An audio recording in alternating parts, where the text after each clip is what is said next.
హైదరాబాద్ హుస్సేన్ సాగర్ లో adventure water sports ని మంత్రి జూపల్లి కృష్ణారావు ప్రారంభించారు. ఈ సందర్భంగా ఆయన జెట్ స్కీ స్పీడ్ బోట్ ని నడిపించారు. దీనికి సంబంధించిన మరింత సమాచారం మా ప్రతినిధి ప్రవీణ్ అందిస్తారు.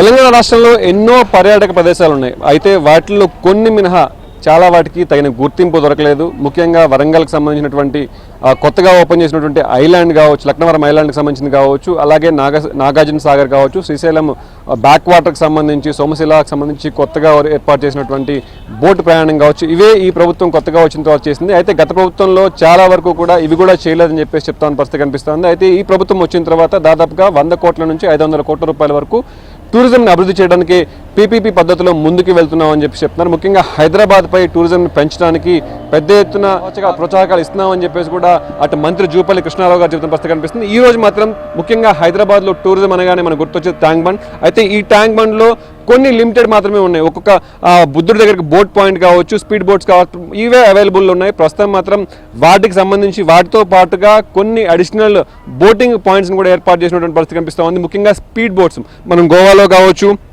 బీచ్ల్లో, అలాగే కొన్ని ఏరియాల్లో చూస్తూ ఉంటాము. Water sports, advantage water sports దగ్గర చూస్తూ ఉంటాము. స్పీడ్ బోట్స్కి సంబంధించి స్పీడ్ బోట్స్ని కూడా అంటే స్కూటర్స్ అని చెప్పుకోవచ్చు, ఇద్దరు కూర్చునే వీలుగా ఉంటుంది. సో స్కూటర్స్ ఇచ్చారు. అలాగే కయాకింగ్ సంబంధించిన వాటిని కూడా పూర్తిగా ఈ ట్యాంక్ బండ్లో అలాట్ చేసిన పరిస్థితి కనిపిస్తుంది. అలాగే వాటర్ బెలూన్కి సంబంధించి కూడా మనం చూసుకోవచ్చు. వాటర్ బెలూన్కి సంబంధించినటువంటి గేమ్స్ని కూడా పూర్తిగా ట్యాంక్ బండ్లో ఈసారి ప్రవేశపెట్టారు. సో పిల్లలు, పెద్దవాళ్ళు అందరూ కూడా వీకెండ్ వస్తే హైదరాబాద్లో బయటకు వస్తూ ఉంటారు. ముఖ్యంగా ట్యాంక్ బండ్ పరిసర ప్రాంతాల్లో నెక్లెస్ రోడ్కి వస్తామని పరిస్థితి కనిపిస్తుంది. అయితే ట్యాంక్ బండ్ పరిసర ప్రాంతాల్లో అందరినీ ఆకట్టుకునే విధంగా ఇంకా సరికొత్త గేమ్స్ను కూడా అడ్వాన్స్ గేమ్స్ని కూడా తీసుకొస్తామని చెప్పేసి స్పోర్ట్స్ పాలసీలో భాగంగా, అలాగే టూరిజం డెవలప్మెంట్లో భాగంగా కూడా ఇవన్నీ తీసుకొస్తామని చెప్పేసి చెప్తున్న పరిస్థితి కనిపిస్తుంది. ఇప్పటికే అమరావతి సంబంధించినటువంటి ఒక బోటింగ్ కంపెనీకి ఈ యొక్క పీపీపీ పద్ధతిలో ఇచ్చారు. ప్రస్తుతం అయితే 3 స్పీడ్ బోట్లు, స్కూటర్స్ కావచ్చు, వాటర్ బెలూన్స్ కావచ్చు, ఇవన్నీ కూడా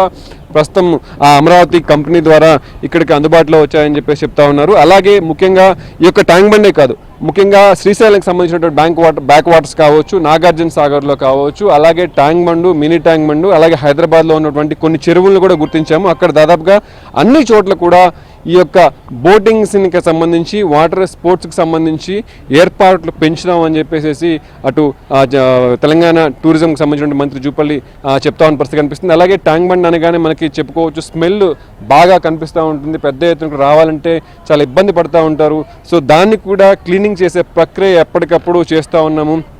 చెత్త చెదారం నాలాల నుంచి రాకుండా గత ప్రభుత్వంలో లాగా కోట్ల రూపాయలు ఖర్చు పెట్టి ఈ క్లీనింగ్ చేయకుండా జేబుల్లోకి వేసుకోలేదు. పూర్తిగా కూడా క్లీనింగ్ ప్రక్రియని ఏ రోజుకి ఆ రోజు నిర్వహిస్తున్నాం అని చెప్పేసి కూడా అటు ప్రభుత్వం చెప్తామన్న పరిస్థితి కనిపిస్తుంది. ఇక్కడ అన్ని చోట్ల కూడా పూర్తిగా వాటర్ స్పోర్ట్స్ని తీసుకువచ్చేసేసి ప్రజలకి ఎంతో వీకెండ్ డెస్టినేషన్ స్పాట్స్గా కూడా ఈ వాటర్ స్పోర్ట్స్ని గుర్తించే విధంగా, ఆ చెరువుల దగ్గరికి వెళ్లే విధంగా అక్కడ వాటర్ స్పోర్ట్స్లో వాళ్ళు కూడా భాగస్వామ్యం చేసేసి హైదరాబాద్ డెవలప్మెంట్, హైదరాబాద్ టూరిజం ఇంకా ముందుకు తీసుకెళ్లే విధంగా కృషి చేస్తామని చెప్పేసి ప్రభుత్వ అధికారులకు చెప్తున్న పరిస్థితి కనిపిస్తుంది. వీడియో దేవదాస్తో ప్రవీణ్,